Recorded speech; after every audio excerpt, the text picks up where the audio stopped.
Hi everyone, this is Leah at MerelyHuman, Strangely Divine, and I am trying out some new equipment and still trying to find that sweet spot where everything sounds good without all the unwanted effects that one can get with a new microphone. And I hope that I can reach that soon so I can get to the business of this new channel, which, as I envision it, will be a place where I will be discussing issues, topics that I think are worth thinking about, talking about. And given time, I would also like to have conversations with interesting people. No one that's famous or that would be well known, just regular people who are intelligent and who think about life and have thoughts worth listening to. I always learn something new, some new perspective when I talk with them. Various people. Even if I don't agree with them, or they don't agree with me, it's always worthwhile. And I would love to be able to include some of those, given time, as I said, here on Merely Human, because they may prove interesting to some people. The ideas that I express here at Merely Human may not always be politically correct. And almost certainly there will be times when how I express them are not considered politically correct.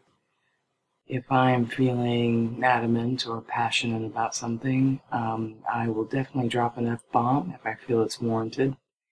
And I am likely to say things like, nearly all politicians are douchebags. And that, in my opinion, is an insult to a rather useful tool at times. Insulting douchebags everywhere. So yes, I might be known to express myself like that from time to time. There's so much going on in the world. There always has been. But we're more connected and more aware, if we want to be, of all these things, these so many crazy, wonderful in some cases, terrible in others, things going on at any given time. It's easy to be overwhelmed and easy to really never be able to make much sense out of them. And I won't claim to be able to make sense out of it. But I have my opinions, like everyone, and we will see if that resonates with anyone else out there. It might not, but it can't hurt to try. That's my feeling. I'm also not averse to having a little fun now and again. It doesn't have to be all completely dead serious. There are plenty of funny things in life too, and it's a good idea, I think, to keep in touch with that from time to time. There are the most absurd things in front of us. If not on a daily basis, then often. And it's good to recognize that, and sometimes even to laugh at ourselves. So I'm sure there'll be some of that as well. As far as for this episode, the music that's featured, I dedicate to Alex. Hi Alex, you know who you are, and I hope you like what I picked out. So, that having been said, maybe I should move on to a topic for this. There are so many to choose from.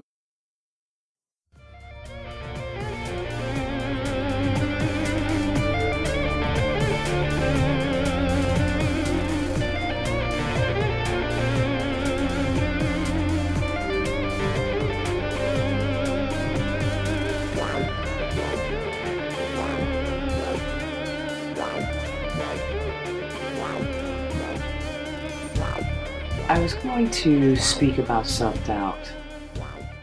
And, God knows that is a worthy topic in and of itself, and something that I, like many people, maybe everyone, maybe almost everyone, grapple with. I grapple with that, and I know many other people who do as well.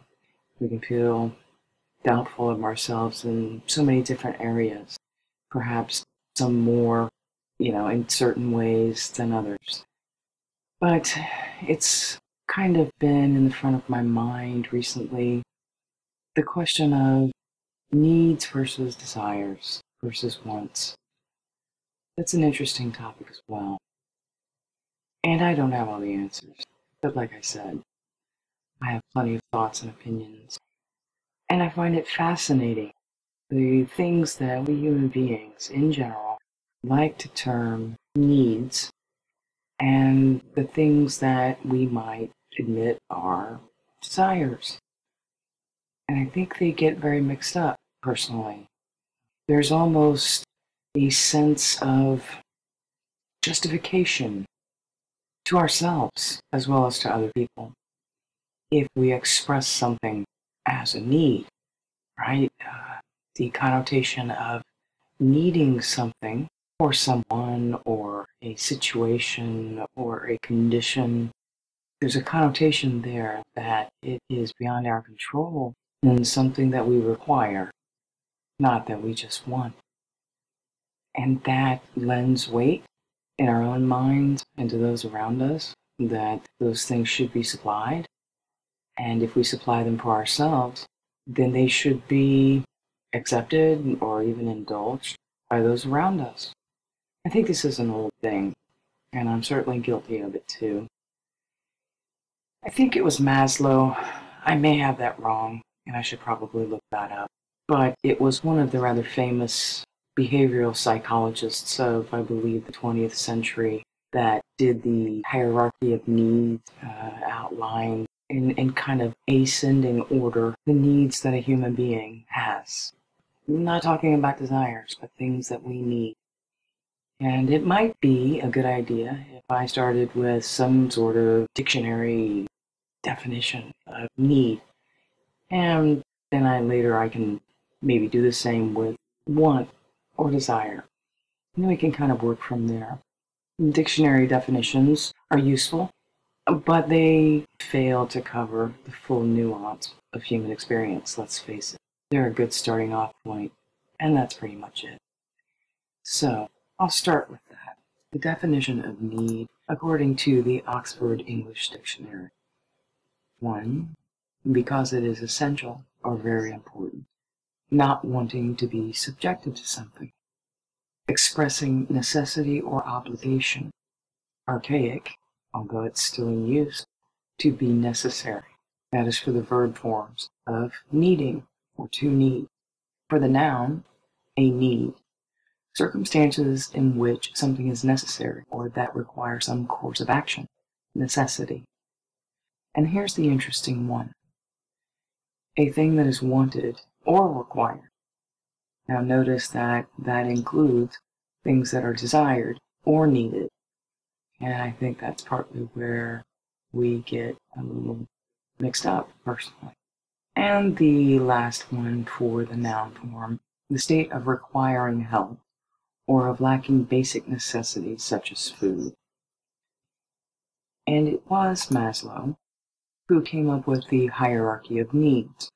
And many may be familiar with that. It's usually depicted as a triangle pyramid that starts out wide at the bottom and goes up to a point at the top as the hierarchy of needs becomes less physically oriented and more abstract, but just as important, apparently, according to the psychologist.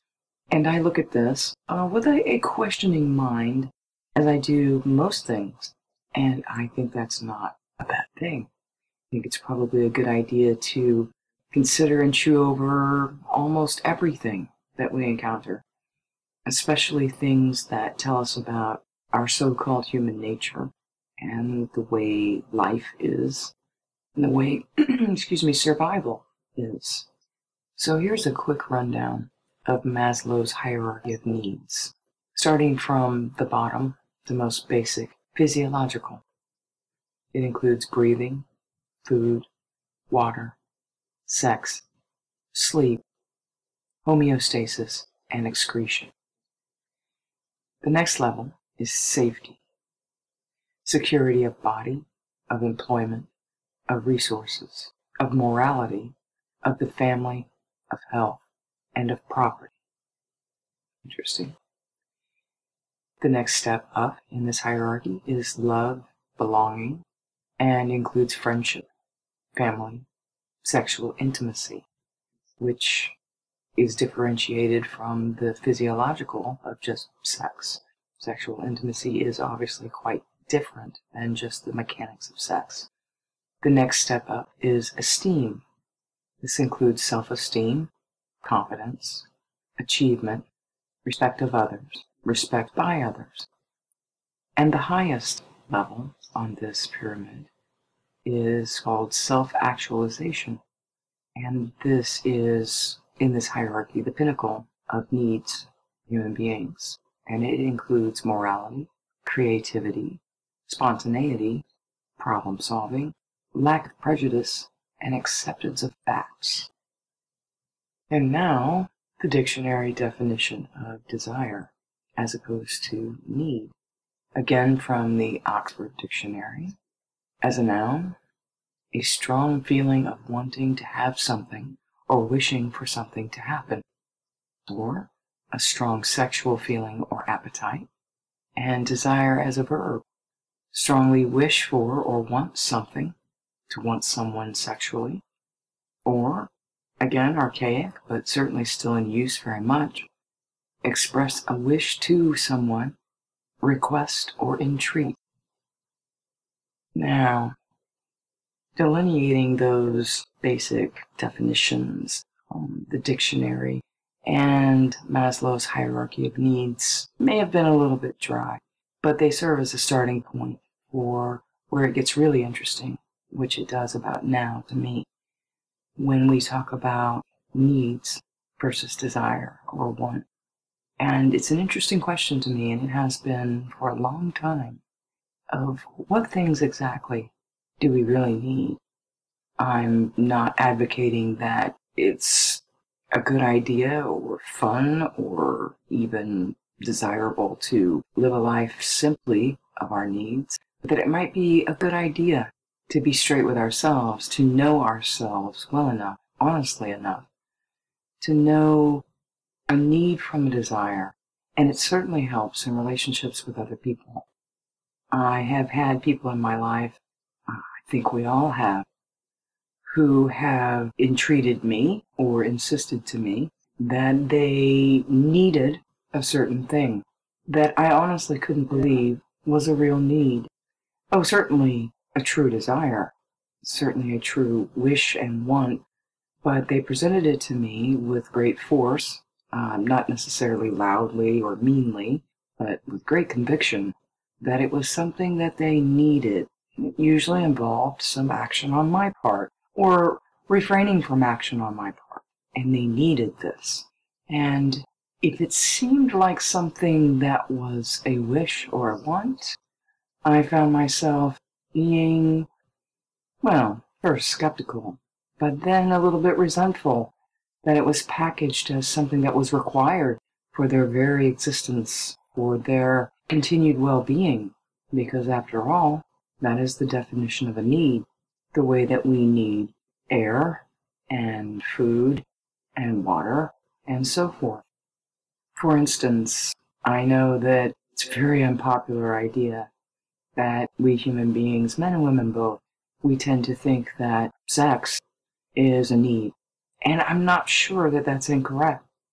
But I do have to wonder, because with all the billions of human beings on this planet, never mind throughout historical time, there have been people who have survived, in a few cases perhaps even thrived, on being chaste, not just celibate.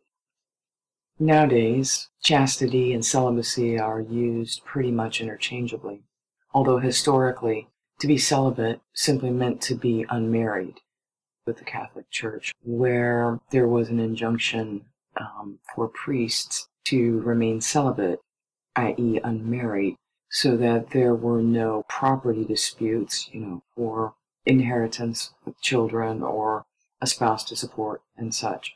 I believe originally it was not so much a moral thing as it was an economic thing. But of course, if we're talking about a church, then it's likely in order to have priests and nuns comply with such a thing, They probably needed to couch it in moral terms and why it is important to remain celibate.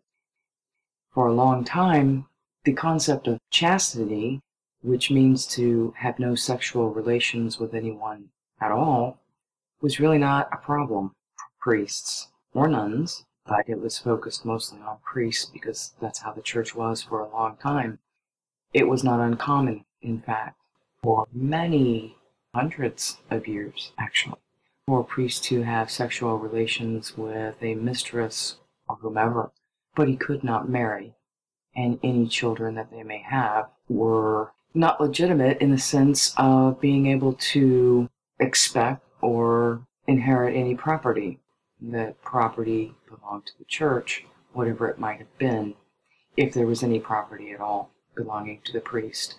That depended on the position, but that's kind of a whole other thing. I just wanted to point out that even though nowadays we sort of use being chaste and being celibate interchangeably, as I said, they didn't really start out meaning the same thing at all. So where was I going with this? I was talking about the outliers of humanity, meaning those exceptions, few though they may be, percentage-wise, of human beings. There have been many over time who have managed to be chaste throughout their lives, in fact. Not just unmarried, but abstaining from sex with anyone at all. And so I find that an interesting question, because sexuality, I believe, we're born with that urge, with those desires, both chemical and psychological. And I do believe that it's quite likely that the need for sexual release is a need that is almost purely physiological, if nothing else. I think almost all of us are familiar with the idea of nocturnal emissions by young boys, especially wet dreams, and a lot of people don't know it maybe, but it's actually also quite possible and does happen with women as well. It's just there's not as much physical evidence of it if it happens with a woman. But a woman who has a full-fledged orgasm in a dream is quite aware of it, and it usually wakes her. Well, I can't say usually, because I don't know. I've experienced it, and it woke me, but I can't be the only one. I know I'm not, actually, the only one. But it's most common, I would say, with young boys. So there is the body acting in this way, for sure. And the person is not even in waking consciousness. It is stimulated by a dream. Could be something kind of unrelated to our way of thinking regarding sex, but it can happen.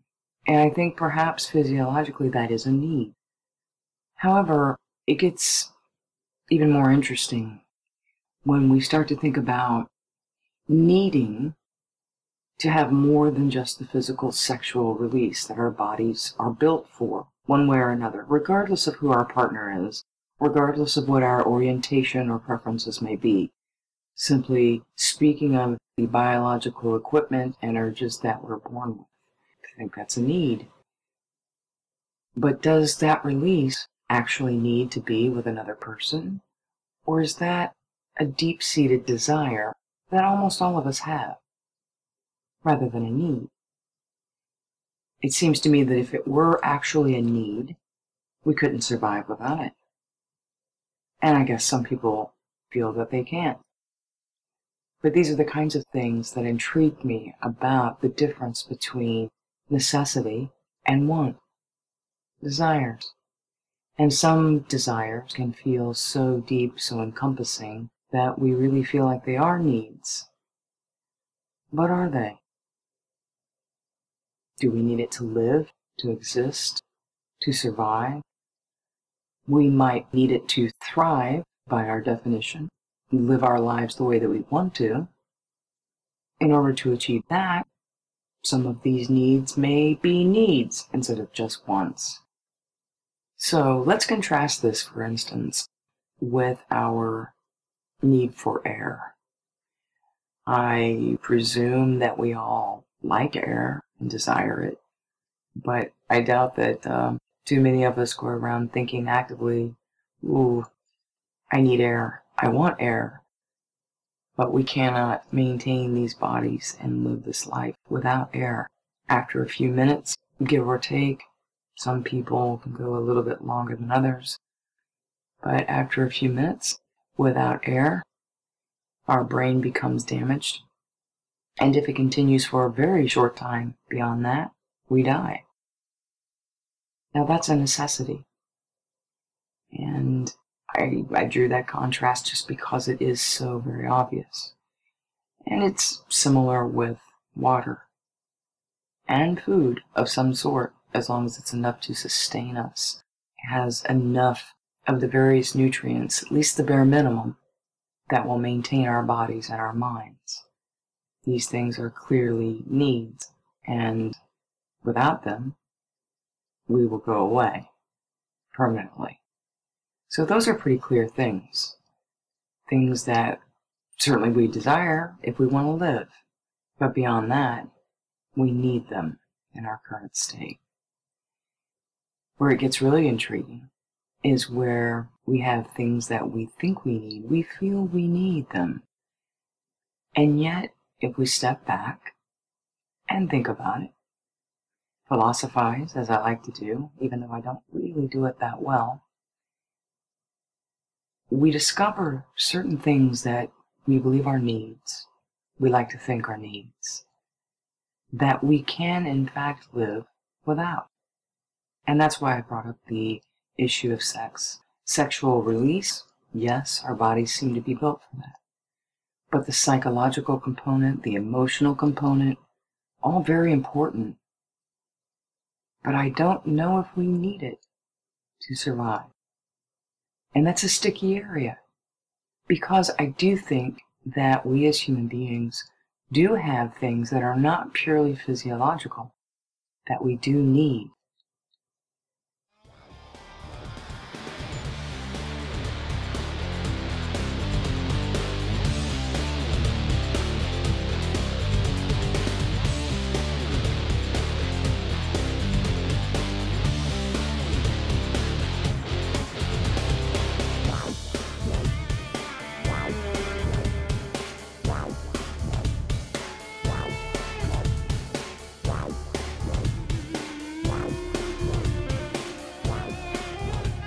An interesting example to consider is the need for human contact.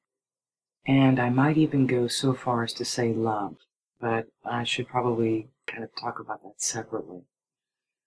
I like to look at the outlier examples of humanity and animals occasionally, so that I can get a different perspective sometimes, and it gives me things to chew over when talking about this necessity, need, versus desire or want.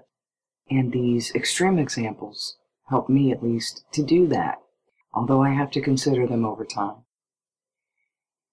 It's interesting that not just humans, but animals of all sorts, at least mammals, and it's extremely apparent with primates, but also other mammals, that if they are born and then have no contact with their kind, if it be, a chimpanzee or a human being, number one, the chances of the sheer survival of that infant is almost nil. Some few, very few, that have been documented under some conditions where the basic food, water, adequate shelter have been provided, these animals, including people, can survive for a while at least and grow, but they cannot live normally, and they usually die very young, even if they survive the very first throes of infancy, which most of them don't. This is usually provided by the mother in the animal kingdom, of course, and Usually at least the mother in humanity as well, sometimes two parents or some other human caregiver. What's really interesting to me about this is that baby mammals, at least, who receive no care, even from an animal or person that is not their species, even if they have food, water, adequate shelter, they don't last. They usually don't survive. And in experiments, which I really don't like the fact that we experiment on animals for everything that we do, but that's just an editorial aside.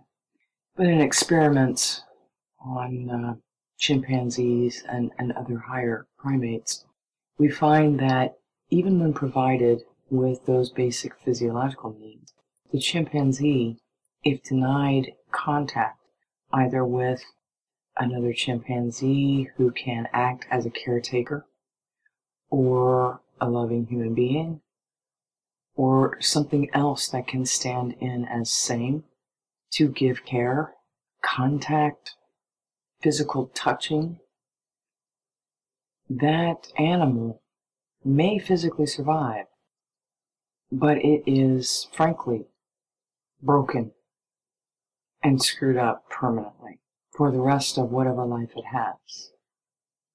And I find that fascinating in a kind of terrible way, but it's interesting information because this suggests to me that care, love, expression of love, which is an overused word, so I'll try and stick with care, seems to be as much a need as food or water or air, at least for mammals, and certainly for people. There have been a few examples of human children who were lost or abandoned or in some fashion were not raised by human caregivers. Most of them die early. The few examples that we have that survived, they're not quite recognizably human as we define it. I'm not saying they're really not human. I mean, obviously, they have all the genetics and the basic equipment. But they don't develop as we expect human beings to do. For instance, a big one is language. And if a child is not exposed to language by a certain time period, they will never learn it. I can't remember exactly what age it is, but I know of an example where a child had been feral, essentially, and somehow survived until I believe it was about the age of 12, physically. Completely unsocialized by anyone's standards, I think. And of course, she had no language at all. And it didn't matter what any doctors, speech therapists, psychiatrists, it didn't matter what anyone did. The plasticity of her brain, though still quite young, was too late. It was too far gone for her to begin to incorporate language at that point. And to my knowledge, she never did, never could. She was clearly intelligent, but language, the ability of language, was lost to her because of all those formative years where she was not exposed to it at all. So that's just one example of that. Also, there are really critical psychological consequences for a lack of contact and care for people when they're babies, very young children. That's before we even get into the quality of that care and contact. Obviously, abuse is going to burn certain imprints and pathways into a small child's brain that are different than ones received and patterned by loving care and consistent presence and touching just physical contact is critical for proper development of people and apparently all mammals. It seems like a simple thing, but it's indispensable. It's strange, isn't it? That it seems that if we must, or if we choose to for some serious reason, we can go without sexual interaction with other people, though we may need sexual release in and of ourselves over time, but we can forego not being sexually active with any other person and do all right if we have a reason that's important to us to do it. Say, a moral reason or a religious reason. But if we are deprived of simple human contact and touch, being held, being gently handled when we are very young, it irrevocably, negatively affects our development and our ability to be human in the fullest sense of the word. And I find that an interesting contrast in need versus perhaps very deep desires. So, what do you need? We've got the big three: air, water, food, and as an adjunct to that, sufficient shelter so that we don't freeze to death or such. So, yes, those are necessary to maintain the body, obviously. But there's also this other interesting thing that I'll just call loving care and contact that is nurturing in some sense. After this, I'd say our corral, our herd of needs and wants can range from the sublime to the absurd, depending on the individual and where we're at in life and how we feel about what we think we need, what we truly do need, and all the many, many things that we desire. I do know what it's like to want something so much, so intensely, that it feels like I need it. I need that thing, or that situation, or condition, or person. Even though there's a part of my mind that realizes that that's probably a deep desire rather than a need, even though it feels so intense sometimes. And you know, we could use examples that have been used many times, and it's just for illustration. I mean, do we really need the newest iPhone? We as human beings can come up with every sort of rationalization when we want to. And this isn't a bad thing. You know, it's kind of ingenious, it's part of our ingenuity. But I think it's a good idea that we're aware that we do this, and perhaps take stock occasionally, and be clear on when we're doing it. I realize that for someone's business, say, having cutting-edge technology that a particular phone or a particular computer or any number of other things related could in fact be very helpful and lucrative for that business.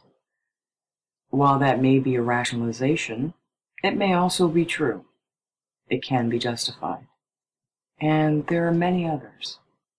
It's helpful, useful, to discover, if you break it down just in the privacy of your own mind. Maybe write it down if it helps. But I don't mean sharing it with anyone else, because we might be tempted to amend it in some way if someone else were with us. Just with ourselves. Get a clear idea of the things that we feel in order to live, we need, and many, many things that we desire as well, but in a separate column, you know? Maybe if we've had those basic things met that I've already mentioned, maybe we come to need something like self-respect, and that we don't just desire that, but in order to lead a life that is workable. We need to have that. We may desire the respect of others. I don't know if we need that. You see, it's very subjective. Maybe we need the freedom to guide our own destiny, be autonomous, at least as much as possible. And I don't mean to be an island. You know, the song about, it was originally a poem, No Man is an Island. I do believe that we are all connected one way or another. And I don't believe any human being can conduct his or her life completely in isolation from others. We talked about that already. Even if someone suddenly did it in adulthood, after having a fairly normal childhood, I don't see us being capable of living completely without contact with other human beings. So we may want the respect of others. We may need the freedom to guide our own destiny. Now, that could be argued that that's a desire, but I'm not so sure. It may be that some people don't need that as strongly as others. Or maybe none of us need it. But I'm skeptical about that. Having the power to guide our own path as much as possible within the constraints of this crazy world as it is paramount in a situation where there seem to be so very many limitations, many opportunities, but many constraints. We are limited by the capabilities of our bodies and our minds. They can do many amazing things, but there are certain things that an unaugmented body cannot do. As far as I know, none of us can jump off the Empire State Building and fly without some kind of mechanical aid and live. We might fly just the short amount of time that it takes to hit the ground. That's an inherent limitation with gravity and our bodies as they are right now. Dumb example, but it gets the point across. So, to be able to steer our own destiny within those constraints, I would say, quite possibly, could be a need. A deeper and more encompassing need for some than others. Some people feel more of a need to have guidance, perhaps even control over their decisions and their direction. And this is not a bad thing. I don't judge it. It's simply a spectrum of difference. But it's interesting that I think that that may be a need. And it's sort of alluded to in Maslow's hierarchy. But I don't necessarily agree with all of the needs that he listed there. And there may be other needs as well. I've mentioned that I believe we need love. And love is a word that has been so overused in our culture, at least in Western culture, maybe in every culture. It has come to have so much baggage, good, bad, and indifferent. And it encompasses so many different kinds of love that when one uses the word love, there's no telling. It's anybody's guess how the receiver that one is speaking to might hear and process that word love. It could be so many different things. And of course, the one saying the word love has no idea how the receiver is hearing it, because love means so many rather mishmashed, muddled up things to so many of us, myself included. There are many different kinds of love. I think we all know that. And there are things that get called love that I personally think are not. I think there's something else. But they get called love. But I think that we do need love as human beings. And even in my experience with domesticated animals, at least, I'm not sure about wild animals, but I suspect with them too, that they need love as well. And what love means to a mated pair in a wolf pack looks very different than what love means between myself and one of my cats, whom I love dearly. There's, of course, all different kinds of love. It's interesting when things like obsession, when things like addiction to people, to a person, to a thing that that person represents, gets called love. It's a nice blanket term and one of those rationalizations that I spoke of, my opinion. So a whole episode of mine here really should be devoted to ideas about love alone, instead of trying to lump it in with needs versus desires. But I really couldn't talk about this without mentioning that, because in order to live here on this planet as a human being, we do need love, and it can take many faces. And sometimes that face of love can also be mixed in with other things that are not so good, that are quite negative, or even abusive, or neglectful. Even as adults, of course, it's hardest on children because they're growing, and really for a while they don't know any better. But even for adults, the stereotypical situation, say, of an abusive love relationship, as in romantic love relationship, where let's just say the husband is physically abusive to his wife, but he swears up and down that he loves her, and it may be true. He may love her as well as he is capable of doing, which is a caveat, but that face of love comes with a lot of pain and mixed messages and being demeaned as well as injured. So love can take on some very strange attributes. And I think among humans, it's hard for it to be pure. Don't mean that it doesn't mean a lot. I mean that it is rarely a single element, that it usually encompasses many characteristics. Not all of them abusive, but many characteristics.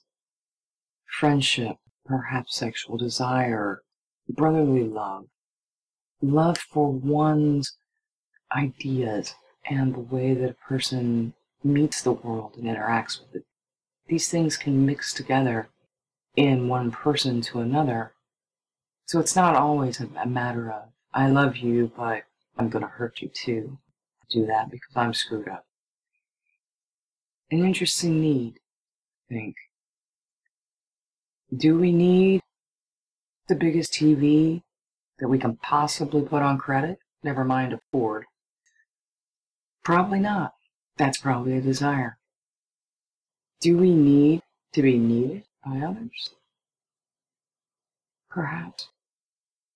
I think that's kind of an individual thing too.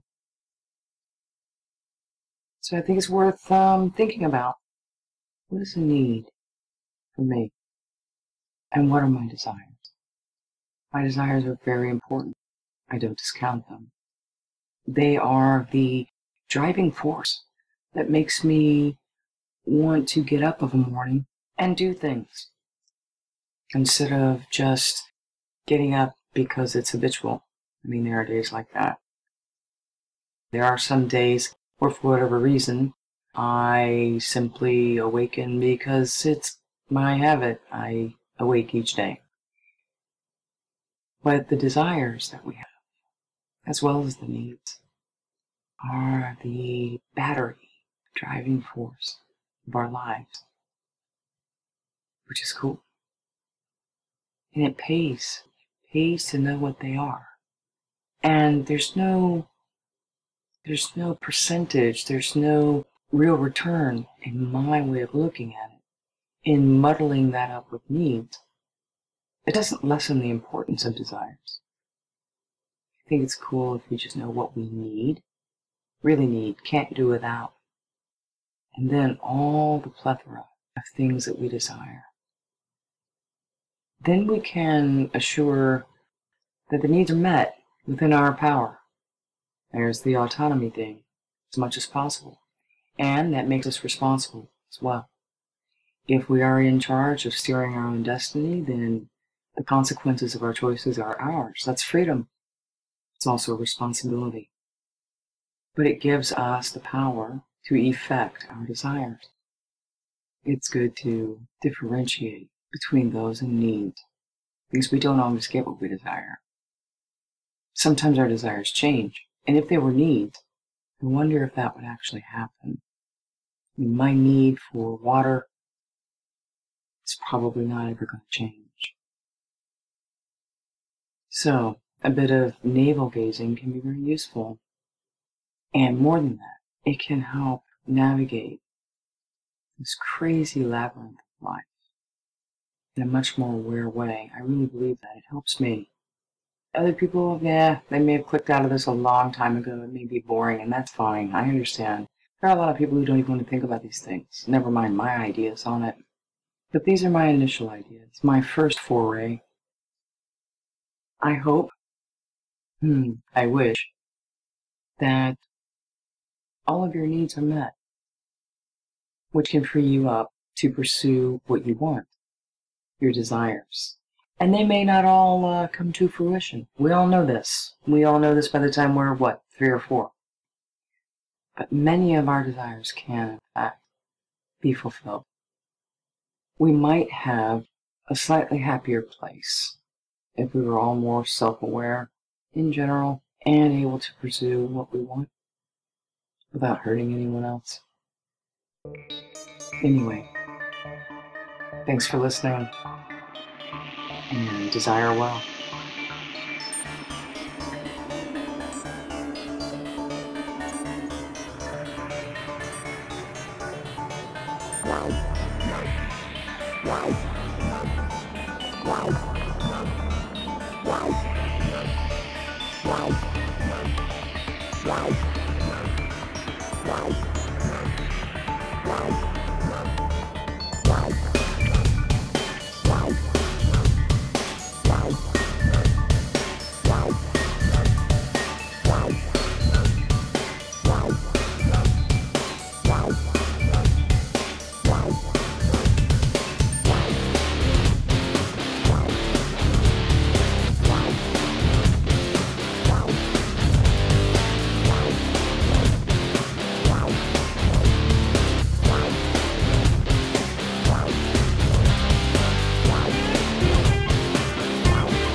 Welcome.